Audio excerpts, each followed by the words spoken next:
Welcome to Alabama Manufacturing Now, hosted by Alabama Technology Network, a podcast where we cover a wide array of challenges, solutions, and innovations for manufacturers. We're your host, Whitney Barlow, Supplier Development Manager. And I'm Paige Caulfield, Marketing and PR Manager. Welcome back to Alabama Manufacturing Now. We're your hosts, Paige Caulfield and Whitney Barlow. We're here today with Lindsay Cline with U.S. Maritime Industrial Base. Lindsay, it's so nice to have you here today. It is so nice to be here. Thanks for having me. Oh, we're so excited. We are very excited. So if you would just tell us a little bit about your role at U.S. MIB and what your day-to-day looks like. Definitely. There is no defined day-to-day for this role. That's the first thing.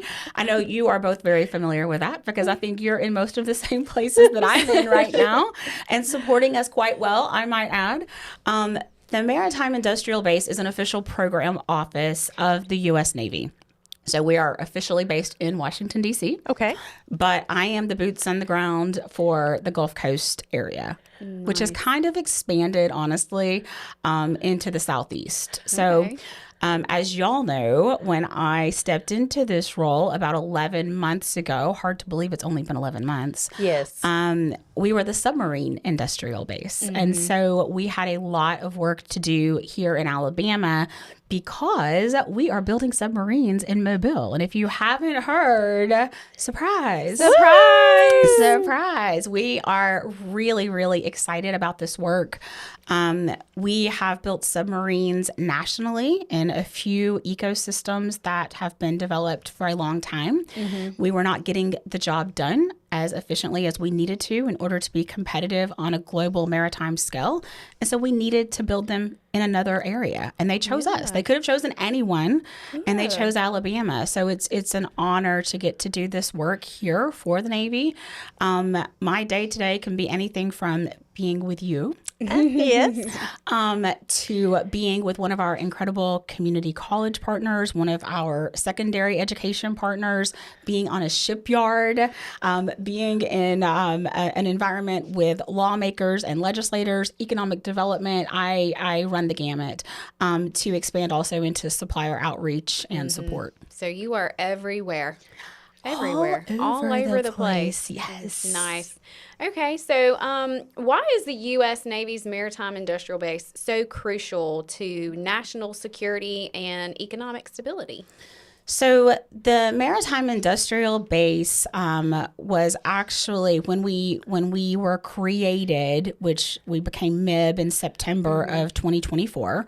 MIB, Like Men in Black? like Men in Black. Do y'all wear it? Well, you kind of have You on have black, black. today. You know, it's kind of the uniform. Sometimes I wear my sunglasses inside just to make people guess. Yes. But if you don't remember anything after I leave, you'll know for sure. Yeah. Yes.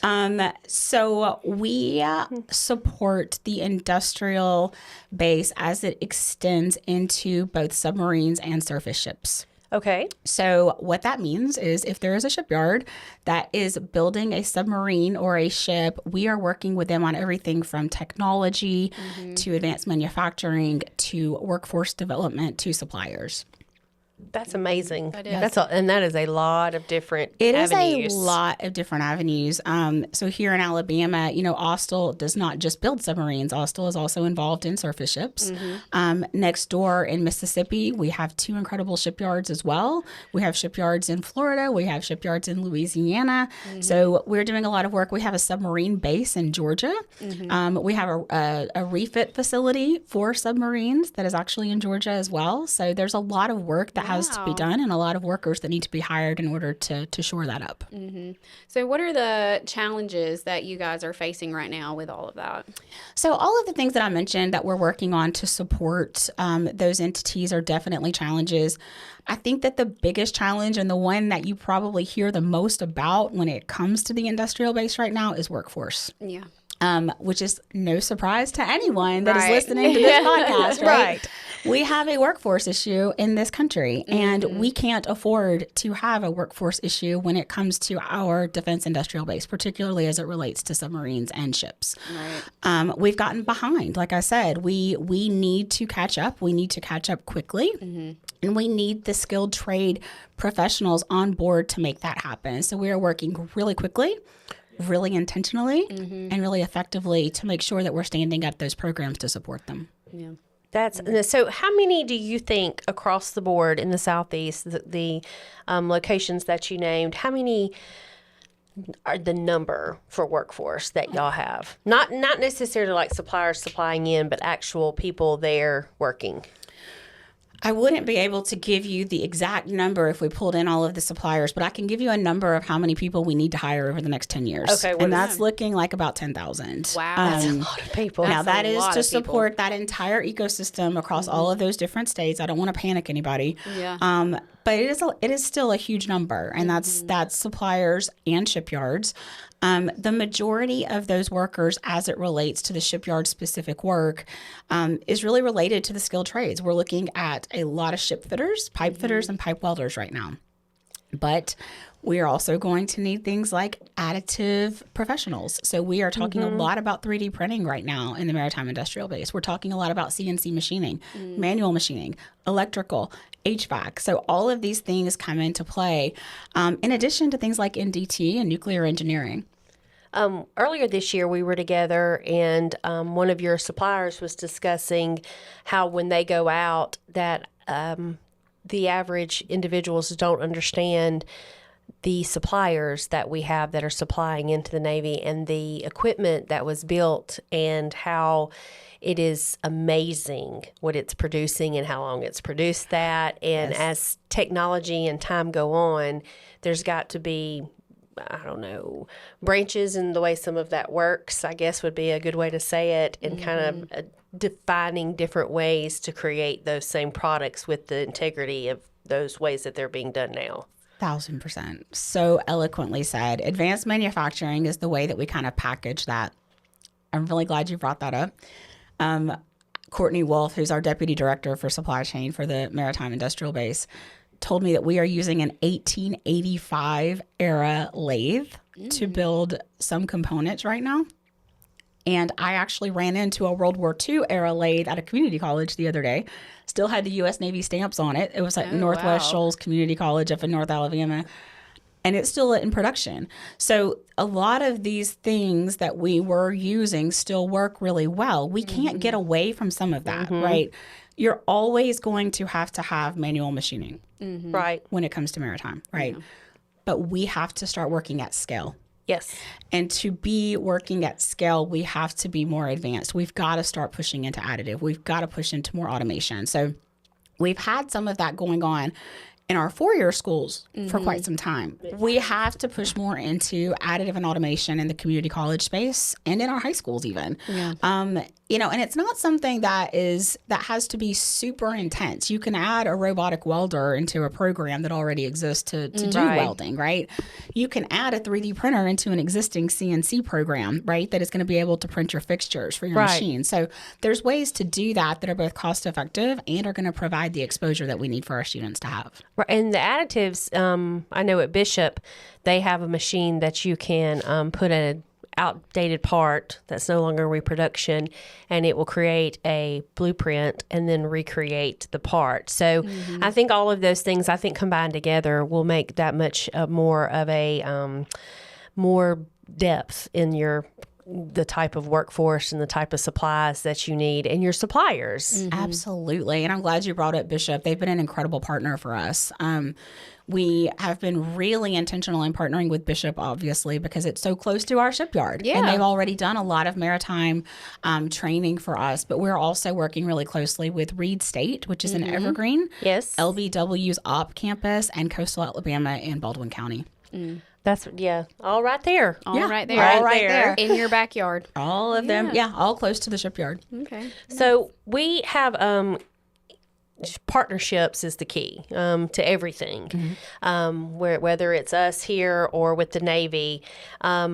And the Navy is something I think that a lot of people are starting to, number one, I think y'all are doing an excellent job of getting word out, because I think there's this being able to dispel how to get involved, how to be a supplier, how to, feed into that source, because everyone when I mean everyone, a lot of small manufacturers think that that's just not something they can do. When it's the very part that they make or the very machines that they operate, and because they're not sending out to all these different locations, they really are like one of the key ones. They just might need to get more training or more certifications. So on all of that, your partnerships with private industry and private partners with the Navy, how have you seen that grow and develop in the past couple of years? Wow, that's a great question. I mean, well, one of the most interesting examples that I can talk about is really Alabama Shipyard.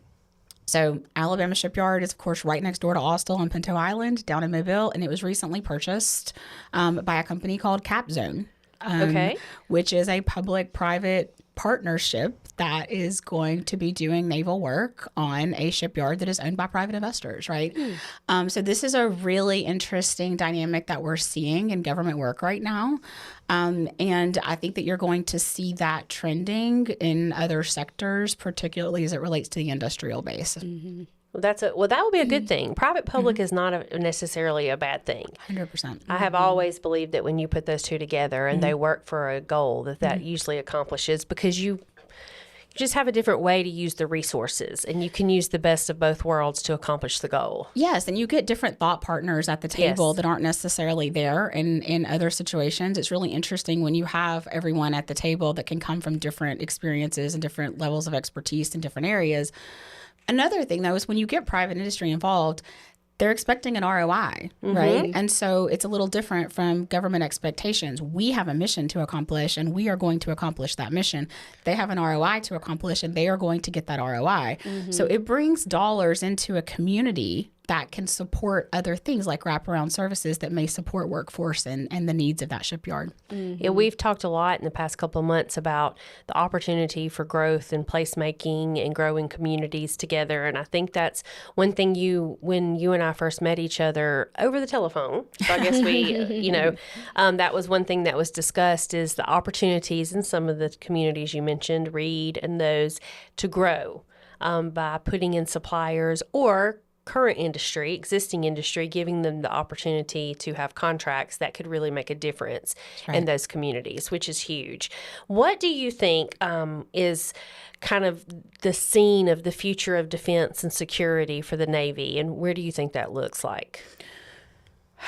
I think that it's a very exciting time to be in Alabama and in the Gulf Coast. As it relates to maritime specific, we have a lot of work to do here. We have an ecosystem to build to support that. If you go to a place like Norfolk, Virginia, you are going to see an ecosystem that has been around for a long time to support submarine production. So everything that goes along with that already exists. You have entire schools that are built around this, right? You have generations of families that have been doing this for a long, long time. That's what we're building here. And I always say, I may not even live to see a lot of the results of the work that we're doing right now, but that's what makes it so cool, right? I love the fact that we have so much incredible defense work up in North Alabama, and we have for a long time with all of the rockets and the aerospace and the aviation. And now we're kind of threading it all together and going down to the bottom part of the state and bringing that same prosperity to South Alabama.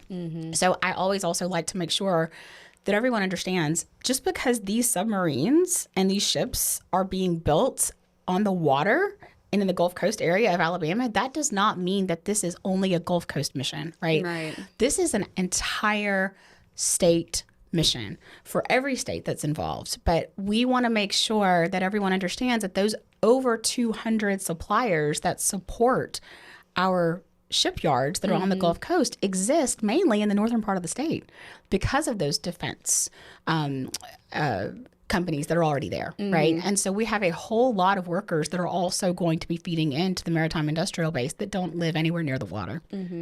So just curious, how big of submarine are we talking about when y'all talk about building them? How big are we talking about?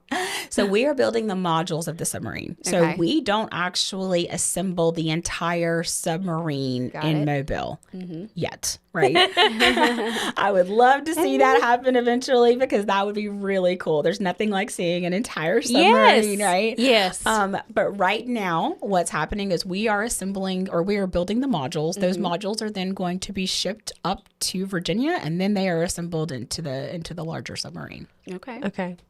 And did the modules change for each submarine? Like on Airbus, there's different components being built of each part of it. So, Yeah, they're different. They're all different. And there's nothing like seeing it in action. It's a really cool experience to get to see a submarine. I mean, it's not a lot of, and we will eventually as well, you know, in these areas where they've been doing this for a while, a lot of times they'll have like a retired submarine on display somewhere that you can go and tour or something like that. Right. Hopefully we'll eventually get to the point where we have something like that here in the Gulf Coast as well. But they're really interesting when you get on these things and you see the quarters that exist. It's tight, right? But it's also very high tech. So these submarines have really evolved into being super highly technical, and then you are able to interact with the submariners that are on these guys. I'm telling you, your life is changed once you meet our submariners, because they're usually pretty young, and they have this mentality that they exist simply to protect the security of our country. Wow. And when you get on and you meet them and you start to understand that they are living in these really cramped quarters, and they're going out and they're living literally underwater for long stretches of time, it really drives home the fact that the people who are manufacturing these submarines are also heroes. Right? Yes. Every single weld, every single machined part, every single wire that is assembled, all of that is critical to the safety and the security of these submariners, and we want to protect them and keep them safe. So I really like for our students and our shipyard workers to understand just how critical their work is as well. That's really Fantastic impressive. way Yes. to look at it. That is. I really like that. I really don't think I could be a submariner, just so, because like I was like, she's gonna have to stop talking about how tight it is. It's really tight. Oh, I say that because I was shocked. You know, you can walk into like the sleeping quarters and they're sleeping, but they don't even notice it. I mean, they want to do this. This is something that they willingly choose, and they work really hard in order to be honored with the ability to be a submariner. Yeah. It is, you know, when you meet even a retired submariner, they're just made of something different, and it's really, really tangible, and it's really special. Yeah. That's amazing. That's a lot of dedication. Yeah. No, underwater. Nope. No. I'm just like, how long are we talking about? Oh, I Like, wouldn't how even be long do able we to, have like- to be down there? The moment they closed the lid, I'd be like, never mind. I want out. I've changed like a kid on a roller coaster. Yes. I've changed my mind. Please, before you push the button, get me out of here. Unbuckle me now.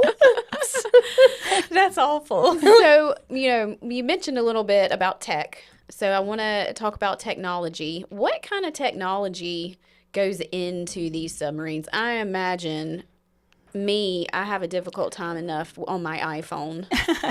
But I imagine that they have to have the latest technology out there, probably more than we can even grasp. But how is that shaping the future of the maritime industry sector? I think that one of the most interesting evolutions in technology that I have seen has been a result of submarine production over time. And that's been additive. You know, I mean, just a few years ago, there's no way that I could have imagined that additive would have gotten to the point and progressed to the point that we are at just today. Right. We have an additive center of excellence up in Danville, Virginia, that we do research and training for our students at. Now, I like to bring up Danville because Danville is kind of it's our shining star for training in this country. But it's also a really interesting story for people who are kind of paying attention, because Danville is nowhere near the water, right? There are no submarines that are being built in Danville. So sometimes people are like, why Danville? Yeah. It was a tobacco farming community that needed some economic prosperity, and it had a whole lot of support from local government, from state government, from federal government, from the military, from locals that just really wanted to make this community special. And they had the right expertise and they had the work ethic that we needed in order to make this a training city. It's not just a facility. It is legitimately an entire pipeline of talent that is built in from their elementary schools all the way up to a third-year capstone program, in addition to an additive center of excellence. And so that's where a lot of our technological advancements are found. That's where we're doing a whole lot of R&D. And I think that watching that additive component grow over time, I mean, I remember when they installed their first 3D printers there, and they were kind of like desktop models, and now we have advanced all the way up to some really impressive, very expensive, very complicated, well over my head metal additive technology, right?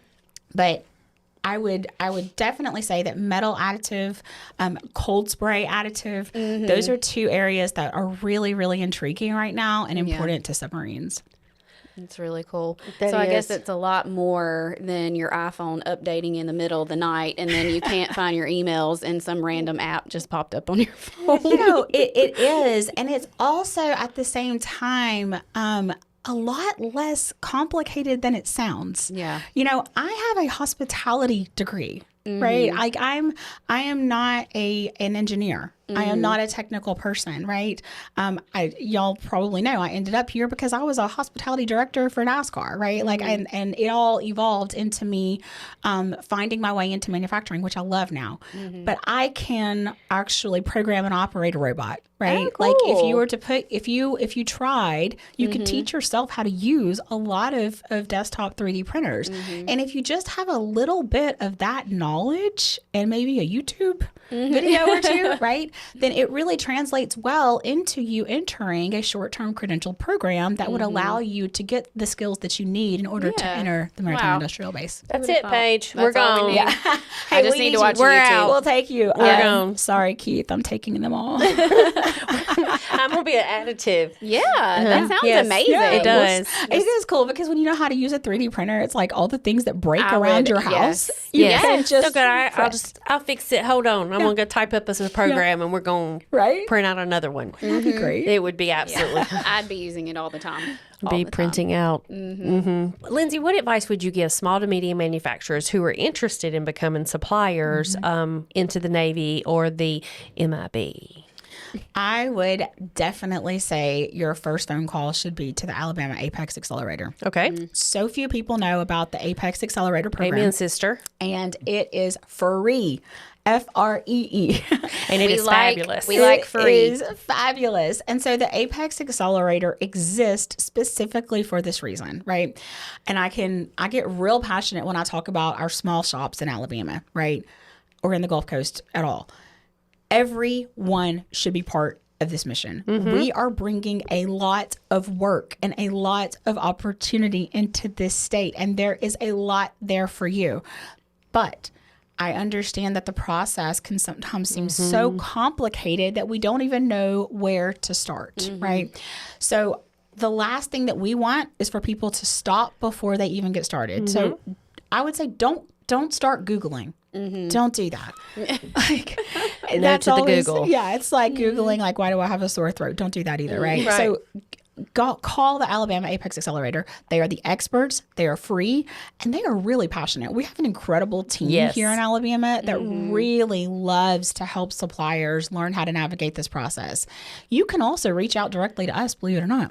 We have an entire supply chain team at the Maritime Industrial Base that can help you understand what opportunities may exist within our realm, so that when you do get to the Apex Accelerator, you have a good idea of where to go. Yeah. And they're pretty passionate too. We are all very passionate. Yes. I think that is one thing that is a very common thread among everybody. We are a small but mighty team in the Maritime Industrial Base. We are very mission driven, and we love what we do. When we met everybody earlier this year, I found that to be the case, didn't you, Paige? I did too. Everybody was very focused. passionate. Yes. Yeah.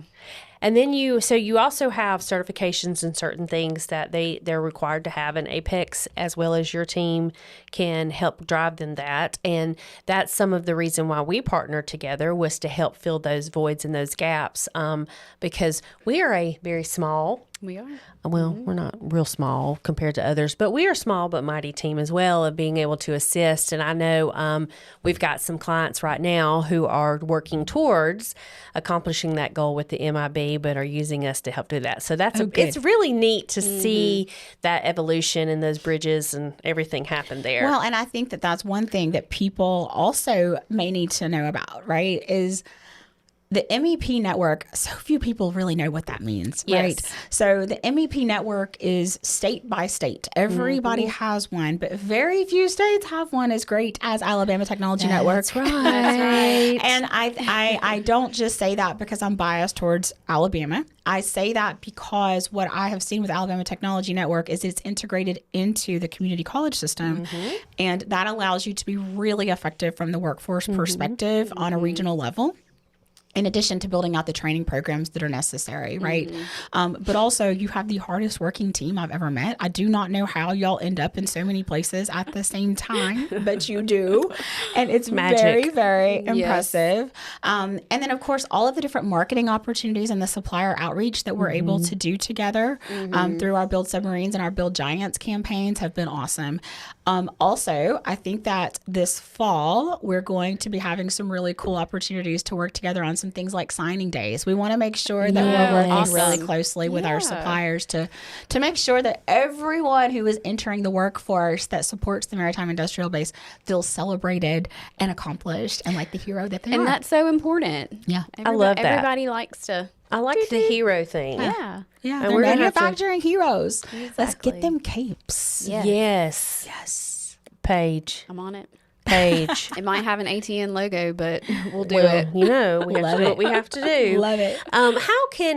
So as locals and private or local electeds or us, how can we help tell that story of the MIB, Build Giants, Build Submarines, and make people understand the whole component, that it's more than just a very close quarters. I'm still getting chest. I just don't think I could do that. I don't think I could get on the ship either, to be honest. I went on the USS Alabama and I was like, this is not for me.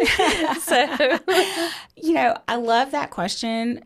I want everybody, if there's anything to take away from this conversation or any conversation that I'm ever in where I'm speaking to people for the first time and they may not know about this yet, I want you to really be proud of the fact that we were chosen to do this work. If there's nothing else, I want you to really relish that, take that in, understand the magnitude of that. Yeah.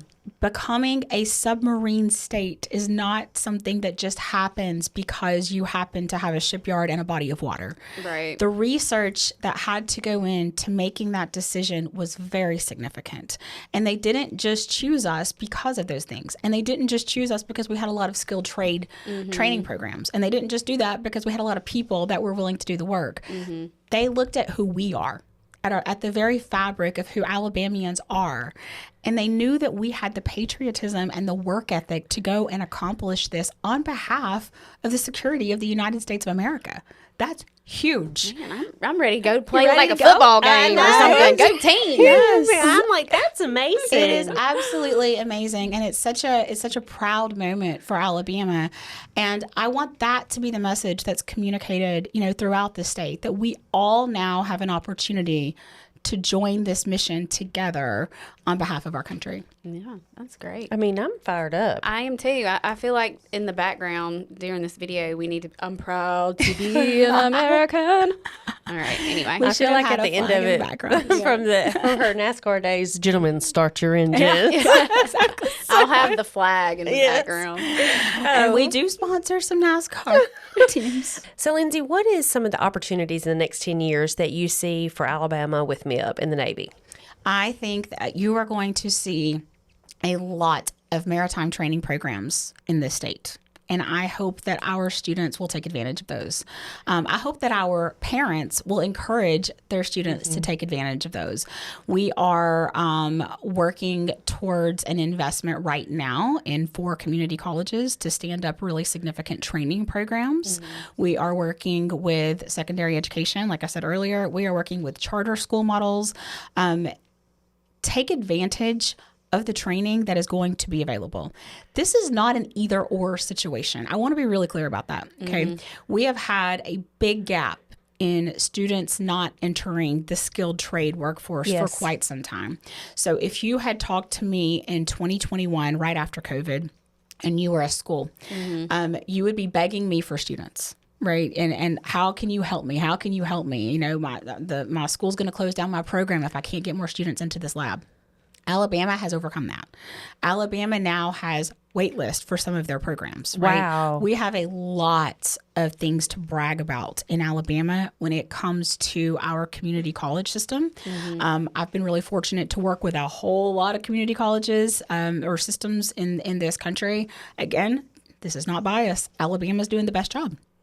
We really are. When it comes to the workforce side of this is really important. A lot of these programs are free. Yeah. You can be a welder and also an engineer. It's not either or. If you go get a mechanical engineering degree and you don't have hands-on training to back that up, you are going to need to go back anyway and learn how to operate a CNC machine or learn how to operate a welder. Now, we are really fortunate in Alabama that a lot of our 4-year mechanical engineering programs are also teaching those things, like here at the University of Alabama, at Auburn University, Jacksonville State University. Oh my goodness, one of the most I think unsung heroes of additive manufacturing training is at Jacksonville State University. They do have a fantastic program. Phenomenal, and a lot of things happening there that are brand new and very innovative. So training programs in this state are going to expand, and I would really encourage everyone to check that out. And then, of course, to become part of our supplier base. Don't sleep on becoming a supplier. This is a great opportunity. Lindsay, thank you so much for coming today. We really appreciate it. Is there anything else that you'd like to add before we... Yeah, I think I want to talk a little bit about our Build Submarines and Build Giants campaigns. You've probably seen them. If you haven't seen them, please pay attention to them. We're really, really proud to be supporters of both Auburn University and the University of Alabama. We have some NASCAR activity going out there through RFK Racing. We have partnerships with Major League Baseball. If you haven't seen us, you're going to. Right? That's going to be really cool. And we're expanding relationships every day. And I want to explain why, right?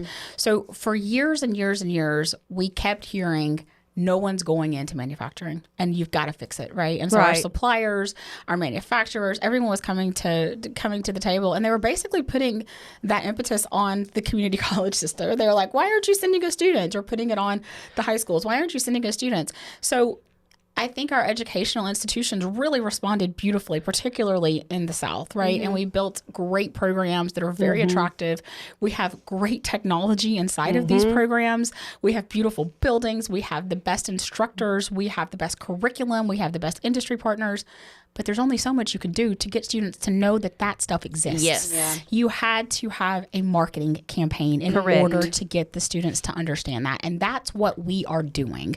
So we have had millions of hits on buildsubmarines.com's apply link ever since these campaigns began. That's fantastic. And so that's what happens when you see buildsubmarines.com and you click on that link. You go to that link after seeing us at a NASCAR race or after an epic wreck like what we saw earlier this year in Daytona with Ryan Brees in the Build Submarines car.